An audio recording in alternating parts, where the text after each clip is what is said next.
one that Pasamond was involved in yesterday, and that may well bring out the safety car, with the car at 90 degrees to the direction of the traffic on a very narrow part of track, and a part of track approach blindly. Oh, and another huge accident. No, that is a big one. And that is Meindert van Buren, who is pointing skyward and is going to recover some retrieval.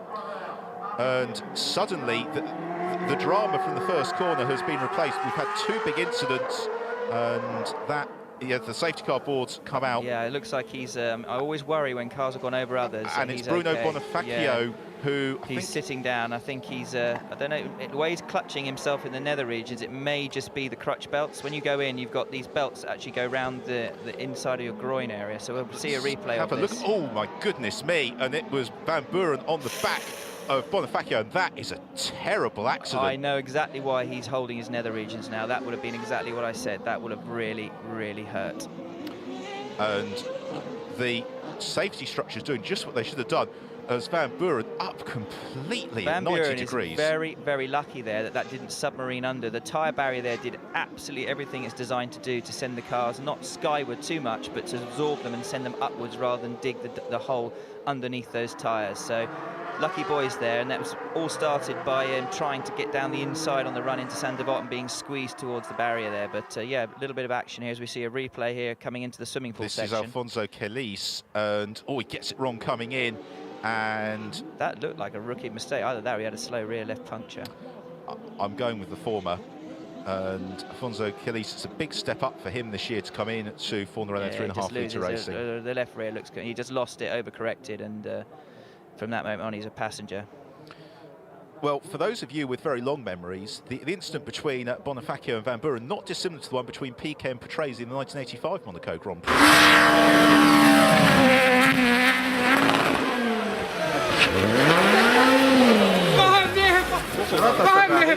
Troisième place pour Nick De Vries, quatrième position. Oh, attention, l'accrochage et l'accident terrible. Que s'est-il passé?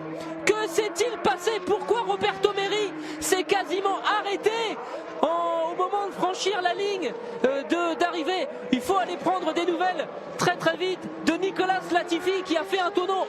Par miracle, la monoplace s'est retrouvée sur ses roues, et Nicolas Latifi qui a résisté jusqu'au bout à Tom Dillman. J'ai pas l'impression que l'Arceau, qui est au-dessus de la tête de Nicolas Latifi, est en train de sortir tout seul de sa monoplace. C'est le plus important, parce que là les médecins qui tout de suite vont voir Tom Dillman, c'est plus Nicolas Latifi là qui a fait un incroyable looping, et il est debout. C'est le principal. Bon, ces monoplaces sont au standard de la FIA, et normalement sur ce genre de choses.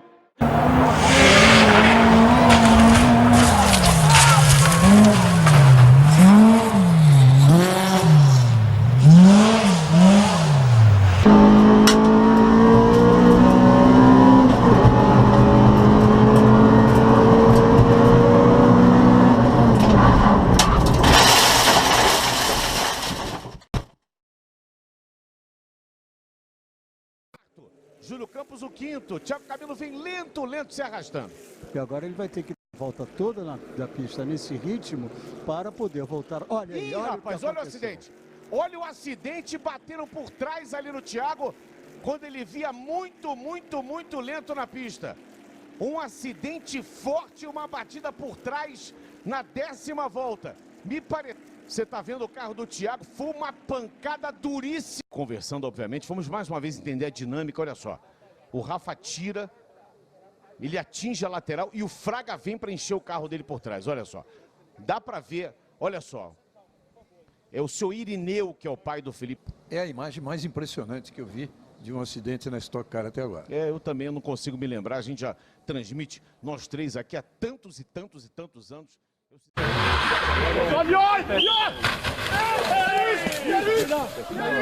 Celle de Dorian Boccolacci juste derrière Sergio Sette Camara, ça se passe au fond de l'image, et puis devant, eh bien on a Michael Janssen. Ah là là, c'est pas possible. Le crash pour Félix Rosenqvist, énorme crash ici dans ce Grand Prix de Formule 3 avec Michael Janssen et Lance Stroll. Ah, c'est pas possible, Lance Stroll qui est venu heurter son équipier et Michael Janssen se sont vraiment pris les roues les unes dans les autres et c'est vraiment Lance Stroll qui est responsable de cet accident là. On n'a vraiment pas peur de le dire, ce n'est pas un incident de course comme les autres. Il ne faut pas se rabattre quand on est à 3 de front, surtout à ce virage ici au freinage après la grosse ligne droite du Kemmel.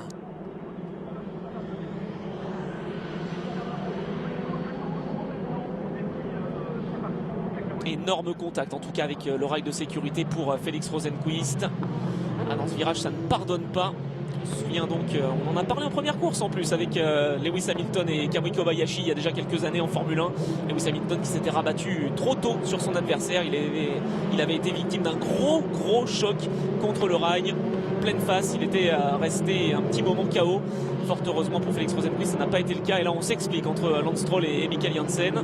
Lance Stroll qui essaye de dire ah non mais c'est pas possible, t'es venu à ma gauche, mais Michael Janssen qui est en train de dire j'ai parlé avec Félix Rosenqvist, il est plutôt d'accord avec moi là. Bon, 2 voitures de perdu pour le Muke Motorsport.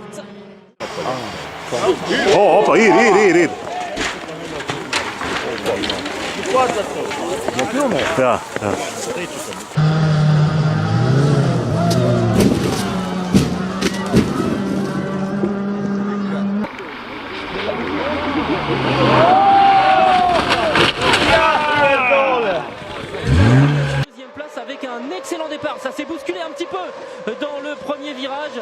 Et c'est Dean Stoneman qui a fait un excellent envol de la deuxième ligne. Avec un accrochage derrière, il y a 3 voitures impliquées.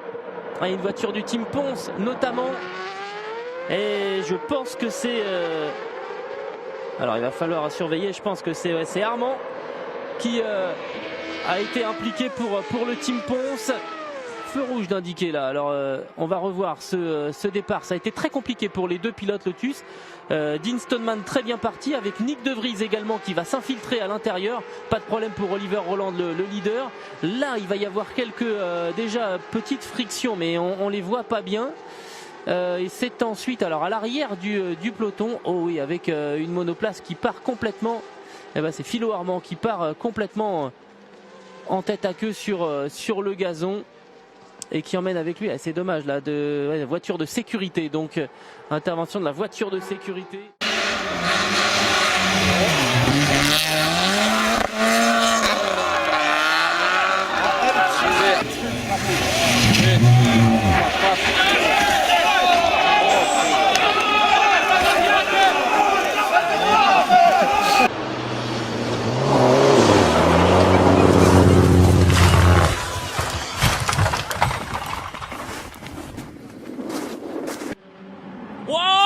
C'est pas possible! Un tonneau! Mais c'est pas possible ces pilotes là! Regardez le tonneau de la part de Gustavo Menezes! Il s'est envolé dans la ligne droite!